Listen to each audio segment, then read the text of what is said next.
Hey, ladies and gentlemen, welcome back to the channel. As always, it is Nick here, back for your daily crypto news and analysis. And today, we're going to be talking about Ripple and XRP, as well as the vast majority of crypto and finance. And with that being said, I hope that you're all having a beautiful day or a beautiful night wherever you guys are out there in the world. Now, I saw a post from Crypto Airy, and I think that this might piss a lot of people off. And it's mainly because there's a lot of people around this community that simply don't understand how on-demand liquidity actually works, or maybe they do and they're just trying to play it off as it's being something completely different. But regardless, this is a post from Crypto Area, and we have Ripple Wells submission for the SEC. It's necessary to share again because many new hype channels are promising the moon with the use of XRP as a bridge currency. On-demand liquidity or ODL transactions are demand neutral, therefore do not impact the price of XRP. Now, this is a very extreme statement, but it's not an extreme statement made by Crypto Area. In fact, it's actually in the Wells notice or the Wells submission. We have here that Ripple's promotion of on-demand liquidity and other products is related to its business, not to XRP. Ripple is trying to increase demand for its products, some of which use XRP and others which do not the price of XRP. Most ODL transactions are demand neutral. Now, it does say most. It doesn't say all on-demand liquidity transactions are demand neutral. Each involves the purchase and sale of the exact same amount of XRP in a short time, and therefore do not impact the price of XRP. Now, let's talk about this. Let's address this, because a lot of people will take this and run with it and just say, all right, well, that means that XRP is useless in terms of on-demand liquidity, so what the hell are we waiting for? Well, a lot of people love the builders and devs, which is a big focus point, which I do think that we definitely need in terms of the XRP ecosystem. Anyone that is telling you that there is enough developers on the XRP ledger and there's enough demand for XRP and there's so much happening on the XRP ledger, they're simply wrong. There's a lot of great projects building out on the XRP ledger, but if you go over to like Hedera, for an example, and you see all these use cases and all these builders and developers, you're like, wow, this is night and day. And, I think that it really kind of goes back to the idea that, we have a lot of people in this space that are very reliant on what just Ripple does, but they don't understand how the product actually works. I did mention, though, on-demand liquidity being common knowledge, right? I said, isn't this common knowledge? On-demand liquidity transactions never have a loser on the other side of the transaction. Although, yes, you are buying and selling XRP in terms of the same amount, it's a transaction that kind of converts XRP. What I do like about on-demand liquidity is the fact that it creates a floor for XRP, though, depending on how much demand there will/could be. And this is something that a lot of people overlook in terms of on-demand liquidity and the significance behind it. What I like about on-demand liquidity is the stable floor for XRP being created, which means if we have enough demand for on-demand liquidity combined with use on the actual ledger and utility on the ledger, guess what? That means that the price of XRP could significantly be higher because of how much demand there is for XRP. I said maybe sometime in the future, the demand for on-demand liquidity will be so large that it could translate to a higher valued XRP. This would happen because of the use cases/demand from retail on the ledger or simply just trading of XRP. At the end of the day, on-demand liquidity isn't a price driver, but it does drive demand/utility of XRP at the end of the day, leading to a floor. Now, with that in mind, I also have a post back in July of 2023 where I was actually talking about FedNow, because everyone was talking about how FedNow is going to pump XRP to the moon and all this stuff. I said too many XRP holders are focused on FedNow as a price driver of XRP, but this is simply not the case. FedNow is a key that unlocks the door of opportunity for the next generation of financial/payment technology to be realized in. The infrastructure is being upgraded to accommodate for this disruptive technology. FedNow is significant, but not because it will pump XRP, but because it allows for Ripple solutions utilizing the power of XRP to be implemented into the financial system. Stop thinking in terms of price, think in terms of innovation, adoption, and change. Now, we have a statement down here where we have, while I agree with a lot with your statements, I disagree with the first segment. It's not going to drive the price immediately to be a sole factor of growth, but through indirect use with its partners when the Fed opens the ability for cross-border payments, we'll see growth. I said, on-demand liquidity, again, this is back in July. I said it doesn't change the value of XRP either. This is there is no loser on the other side of that transaction. I believe it was Fame21 More that described this best. On-demand liquidity simply creates a floor for XRP by providing enough demand. We aren't there yet, but in time, we should be.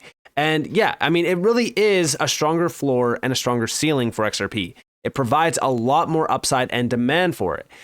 But a lot of people are trying to play on-demand liquidity off as if it's something that is like not a big deal.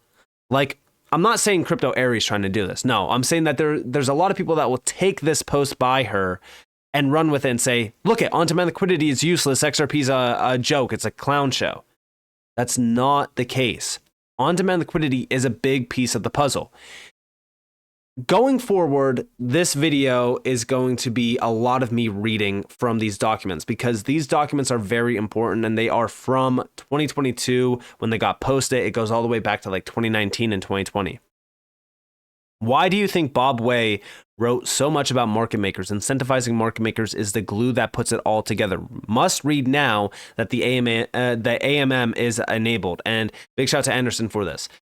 So Bob Way wrote extensively about the important role of market makers for XRP and especially on-demand liquidity. I'd recommend everyone to read through these slides. I know it's quite a lot, so it's not for the lazy, but really important to understand the role of MMs, which is market makers. Now, for anyone that is watching, from here on out, you could probably just put the phone down and listen. But again, if you want to watch, you guys are more than welcome to. But here we have a few things. So most people are familiar with speculators, but not really familiar with market makers. If you ask a speculator, right, what will drive up the market price, they'll often tell you more people who want to buy and hold XRP long term. It is because increasing buying volume without increasing selling volume exhausts the lowest price offers first, then must take higher and higher offers to satisfy demand. But market makers don't seem like long-term hodlers to most speculators. This is because XRP market makers are constantly buying and selling XRP at the same time. So what could seem less hodl than having continuous sequence of sell order in the market at all times?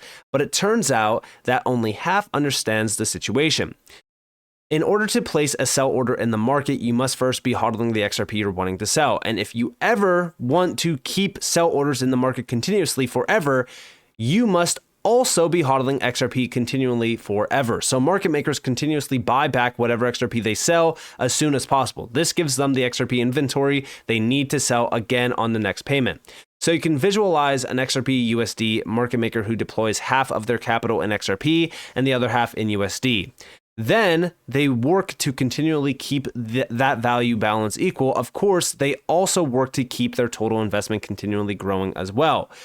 A market maker's investment growth comes from transaction fees paid by the senders of a payment that ripples through XRP as a bridge. It really isn't explicit fee. It is the difference between the market spread price's highest bid versus the lowest offer. In effect, a market maker is always selling XRP for a price slightly higher than the price that they bought XRP back for.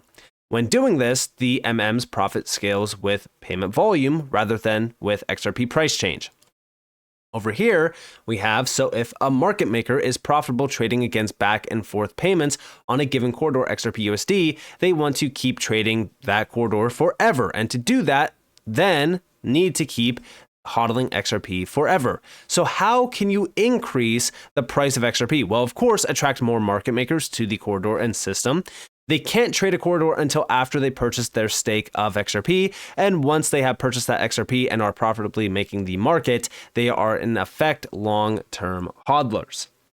No, a market maker's profit does not scale with their investment. It scales with increasing payment volume through their investment. So doubling payment volume can support twice as many market makers at the same ROI. Of course, this requires cumulatively doubling the market maker's XRP stake as well. Then last but not least, we have, and this is like I said, 2019, all utility comes from satisfying the need of someone to send a payment. It is this need that encourages them to pay slightly higher fees, market order, than those who merely want to make a payment but have more time to wait, limit order. But of course, the whole strategy is worthless if the XRP bridge currency path costs more end-to-end than alternative pathways. If we presume payment routing algorithms always take the lowest cost path for Alice, then end-to-end cost becomes the switch that determines if the direct fiat/fiat market makers turn a profit or if the fiat XRP bridge market makers turn a profit. So with this, right, market makers are always holding XRP. They are always, stockpiling some amounts of XRP. Now, the question remains, right? What happens with on-demand liquidity customers? Because everyone's always, scrutinizing Ripple for, selling off escrow. The escrow goes to on-demand liquidity participants and customers. They stockpile the XRP. It could be in, they're creating a market essentially with that XRP. So if those clients of that partner, that on-demand liquidity partner, are utilizing XRP in the way that we are seeing here in terms of making a market, allowing individuals to, buy, sell, whatever the case may be, or even just sending a transaction overseas and utilizing it for cross-border payments, then XRP is being utilized in that use case or in that opportunity there. And that's basically how a lot of these on-demand liquidity customers utilize XRP. The question is, if the network, specifically RippleNet, gets so large that we have all of these market makers, we have the AMM, we have even retail providing XRP for liquidity pools. We also have F assets, things like that. Like, there's so much that all of a sudden the supply of XRP doesn't seem like a lot. But also remember, every single transaction that's being made, a small amount of XRP is burned. A lot of these breakdowns from Bob Way are very significant because it breaks down the entire corridor process. It breaks down XRP and how XRP is really being utilized here. We're also seeing the demand also being talked about. For an example, right? Like here we have a trade. So he breaks this down in terms of the individual mark, how he wants to make a market in the XRP USD corridor. His goal is to make a little profit on every payment leaving the US through XRP, and also a little profit on every payment entering the US through XRP. He doesn't really care about what XRP's price is. He only cares about payment volume and optimally balanced payment flows. Balance means the same amount of payment value entering the US as leaving the US. Balance flows minimize marks, funds, rebalancing cost. Now again, we're talking about roughly almost $400,000 here. So he has $200,000 of capital to invest in his new market-making venture. He's going to use this $200,000 to provide liquidity to the payment corridor. So Mark transfers that $200,000 to XRapid supporting XRP exchange. Now he has $200,000 in the exchange and 0 XRP. What Mark needs to do is balance his funds. So he spends $100,000 to buy XRP. It really doesn't matter to Mark what the price is. His goal is to have $100,000 worth of USD and $100,000 worth of XRP. Then he could set a price to sell his XRP for USD at the same time, set a price to buy more XRP using his USD. Of course, the price Mark offers for selling his XRP is going to be slightly higher than the price he bids for buying it back. The difference here is the market spread. Then over here, we have Mark buys into XRP. That new unbalanced demand will put an upward pressure on the market price. The more marks you attract, the greater the buy-in, and likewise, the greater the upward pressure on price. For the sake of argument, let's say Mark ends up with $100,000 and 300,000 XRP. Together, those total his original $200,000 capital stake. So now, time passes after trading back and forth for a while. If Mark checks the exchange balances, he will see one of two things: $100,000 plus $400,000 XRP, or 400,000 XRP, 33.3% increase in XRP stake, or $133,333 plus 300,000 XRP, 33.3% increase in USD stake. Regardless, right? Given the price of XRP didn't change over the trading period, then both of those represent the same 16.6% return on Mark's investment. $33,333 profit on $200,000 investment. If the price of XRP increased, then the first line represents more value than the second. But he goes on to mention this, right? And the whole point of all of this, right, is market making. We're having a lot of market making discussions here in terms of additional liquidity, volume, value, and the list goes on and on and on. There's a lot of discussions here on how big of an opportunity this is in terms of making these markets with XRP, trading against it, hedging against it. Again, I don't want to read all of this because there's a lot to it. This video would be like almost an hour long. But if you guys do want to go and check it all out, you guys are more than welcome to. But this last line, right? Like in terms of what the algorithm is doing and how this will all work, the amount of demand, the amount of volume, and the amount of value that will be behind something like this could be very significant. It's almost like a snowball effect. Now, why am I bringing this topic back up? Why am I bringing this discussion up? Because again, we're talking about on-demand liquidity not being a massive price driver. Well, if you have a lot of demand for on-demand liquidity and you're locking up supply and you have a lot of buying on the open market, or even say for so you're doing OTC trades, there's still a lot of demand there. There's still a possibility that the XRP price is going to move up. But then you combine that with the retail use cases on the actual network, on the actual ledger. Now, instead of on-demand liquidity being, this, it's not impacting the price or anything like that. It's not impacting the price right now because there's not enough demand. But when you mix demand in for on-demand liquidity, because that's all it really is, it's demand. I know that we're seeing most on-demand liquidity transactions are demand neutral. It's just because of how much there is in terms of the demand of XRP in those on-demand liquidity transactions. Remember, Ripple can't target those high volume corridors yet. They can't. XRP is not liquid enough, which is another big misconception. But with the AMM, now things are starting to change. Now you have a ton of these market makers. And back to that first statement there, right? With Mark, right? If you have a lot of these marks, and you're bringing in all these marks, well, now you can start to kind of see the big volume, right? The more marks you attract, the greater the buy-in, and likewise, the greater the upward pressure on price would be. That's where the AMM really kind of comes in, and that's where we start to see the significance of it. Now, outside of this, right, I put out a post regarding the AMM back in February. I said, so the AMM at this point looks like it will be greenlighted for implementation on the XRP ledger. At the same time, Ripple is hiring for institutional DeFi initiatives to be built out on the actual XRP ledger. This is happening all while we have Graham Rodford, who's the CEO of Arcix, saying that $30 to $50 trillion could be trading on the XRP ledger by Q4 of 2025. Now go back to the fall time when David Schwartz said that within the next 12 to 18 months, tokenization on the XRP ledger will grow tremendously. I can't help but to imagine all the pieces are coming together now and the final picture will be worth the wait.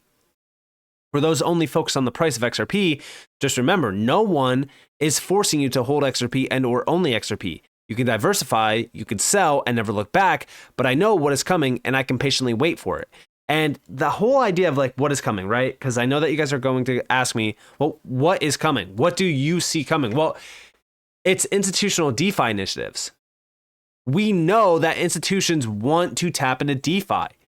Back in May of 2023, Ripple put out a full new value report. 1,700 global finance leaders were talking about institutional DeFi, tokenization, CBDCs, payments, and more. Understand business trends accelerating the internet of value. And within this, right, like this is a full breakdown of the new value report from XRP Drops. You can see the 5 2023 trends in business. Crypto outlook remains overwhelmingly positive. High expectations are translating into real-world deployments. Anticipation for tokenized real-world assets continues to grow. Payments is the top use case for holding crypto. DeFi is coming to an institution near you. DeFi initiatives around institutions is going to be big. It's going to be a very big deal. The AMM, in my opinion, will be adopted by institutions as well. They will utilize the AMM on the XRP ledger to make markets for institutional DeFi initiatives. It's the same exact reason why I think that Ripple hiring for institutional DeFi initiatives built out on the XRP ledger at the same time that the AMM got passed is a very big coincidence. And I don't think that it's a coincidence that, all of this is aligning at a perfect time. No, I think that this all is the pieces that need to be in place in order for the true internet of value to be created. And it's all centered around tokenization endeavors, DeFi endeavors, and things like that. But also remember, right, as we start to see more and more adoption of the AMM, we will see a higher priced XRP. And beyond the AMM, guess what? Market making for the on-demand liquidity transactions That's also a very big deal because on-demand liquidity still needs a lot of those markets made for it. You need a lot of XRP USD pairs. You still need a lot of XRP Euro pairs. You need all of those pairs, and now you're starting to see markets being made where XRP is locked in place for those. Now we're starting to see the bigger picture here. We're starting to see a lot more demand. And remember, right, like all of these markets, like an XRP USD market or an XRP Euro market, that can be made on the AMM. Now, why would people make those markets? Because they're incentivized. The incentivization here is you could see it in terms of the breakdown of Mark. That's why I included it in this video. You're seeing a big profit on the amount invested. And this happens when you have trading going back and forth or individuals transacting back and forth. Now, again, is that passive income if you're tapping into the AMM? No, because there's always a risk involved. But as the AMM becomes a lot more liquid, the risk goes down and down and down, and it becomes essentially low risk. But that's why I think that all of this in terms of institutional DeFi, tokenization, the AMM going live, even on-demand liquidity adoption, it's all very significant and it will all lead to XRP's value going up. But on-demand liquidity is not just a value driver initially. We need to get to the point where it's high transactional demand and volume. Right now, most on-demand liquidity transactions are demand neutral because, again, the amount that's in those on-demand liquidity transactions. We also know that ODL is not massively scalable right now. Nobody's actually scaling on-demand liquidity transactions the way that everyone is making it out to be. We're still some time away. But I will be the first one to tell you that because a lot of what we are seeing around this space, especially XRP and on-demand liquidity, is misconceptions. But I have to give a big shout to Crypto Ari because she has been at the forefront of this. But I do think that, cutting out the idea of just most on-demand liquidity transactions or most on-demand liquidity transactions are demand neutral and just saying like on-demand liquidity transactions themselves are demand neutral, it's a little bit extreme. But regardless of how you look at this, I do think that, things are starting to align perfectly at this point. I still think that XRP long-term is going to be a massive, massive winner. And I'm really here for utility because I think that the future in terms of utility will provide you values that you would never think possible around this space. Now, is that speculation? Sure it is, but this is also why I hold XRP. This is why I talk about XRP. I think that the use case potential here and the expansions that are happening on the actual ledger and some of the things that are happening even outside of the ledger are really kind of aligning perfectly for XRP's use case, not just as a bridge currency, but also, for a lot more use cases coming to the XRP ledger, like institutional DeFi initiatives, tokenization, you name it. So with that being said, I hope you guys enjoyed this video. You guys did definitely leave a like, subscribe to notifications on because more free content. You guys are more than welcome to follow me on Twitter and join free Discord in the description below. And with that being said, guys, it's been Nick. Thanks for watching. Peace out.